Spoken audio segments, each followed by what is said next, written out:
Hello viewers, আসসালামু আলাইকুম। আজ আবার একটা নিউ অ্যানাদার ভিডিও নিয়ে চলে আসলাম আপনাদের সামনে। এই তো আমি আজকে দুপুরের জন্য মিষ্টি লাউ রান্না করব।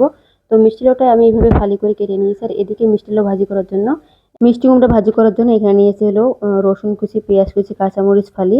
আর এদিকে মুরগির মাংস রান্না করবো, যেহেতু এখানে নিয়েছি মুরগির মাংসগুলো ভালোভাবে কেটে দিয়ে বসে করে ধুয়ে নিয়েছি। এই যে দেখুন।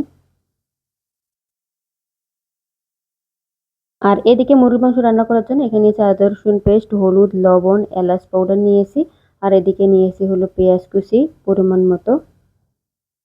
তো এখানে আমি এখন মিষ্টি কুমড়াটা ভাজি করে নেব। এজন্য আমি কড়াইটা বসিয়ে দিয়েছি। দিয়ে এখন আমি রান্নার রেগুলার তেল দিয়ে দিব।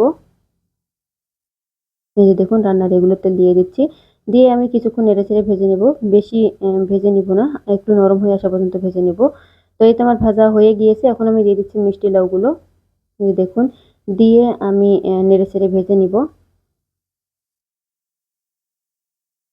এই যে দেখুন, মিষ্টি লাউগুলো কিন্তু আমার দেওয়া হয়ে গিয়েছে। এখন আমি দিয়ে দিচ্ছি হলো পরিমাণ মতো লবণ।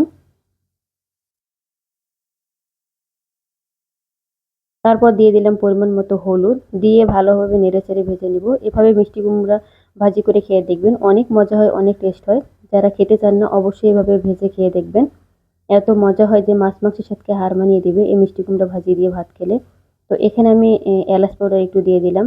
এই তো আমি এভাবে নেড়েচেড়ে ভেজে নিচ্ছি। একটু সময় নিয়ে ভেজে নিতে হবে। মিষ্টি লাউ কিন্তু এভাবে ভাজি করে খেয়ে দেখবেন, অনেক মজা হয়, অনেক টেস্ট হয়। আমি এখানে কোনো পানি দেইনি। সবজি থেকে যে পানিটা বের হবে এই পানিতে সিদ্ধ হয়ে যাবে। তো পানিটা শুকিয়ে যাওয়ার পরে এভাবে আমি নেড়েচেড়ে ভেজে নিচ্ছি। এই তো আমার ভাজিটা প্রায় শেষের দিকে। তো আমি আরো কিছুক্ষণ নেড়েচেড়ে ভেজে নিব। তো অনেকটা লোভনীয় লাগছে, খেতে কিন্তু অসম্ভব মজা হয়েছে। আপনারা অবশ্যই একবার হলো ট্রাই করে দেখবেন। এই তো আমার ভাজিটা হয়ে গিয়েছে। এখন আমি নামিয়ে নিব। এই যে দেখুন, এখন আমি একটা কড়াই বসিয়ে দিয়ে পেঁয়াজ কুচি দিয়েছি রান্নার রেগুলার তেল। যেহেতু এখানে মুরগির মাংস রান্না করব, এখন আমি দিয়ে দিচ্ছি হলো এই যে মশলাগুলো, শুকনো মশলার উপকরণগুলো দিয়ে একটু পানি দিয়ে দিচ্ছি। যেহেতু শুকনো মশলা পুড়ে যাবে, এই জন্য আমি একটু পানি দিয়ে দিলাম। দিয়ে এখন মশলাটা ভালোভাবে কষিয়ে নেব। একটু সময় নিয়ে মশলাটা কষিয়ে নিতে হবে। এই যে দেখুন, মশলাটা কিন্তু আমার কষানো হওয়ার পরে আমি এখন দিয়ে দিচ্ছি মুরগির মাংসগুলো।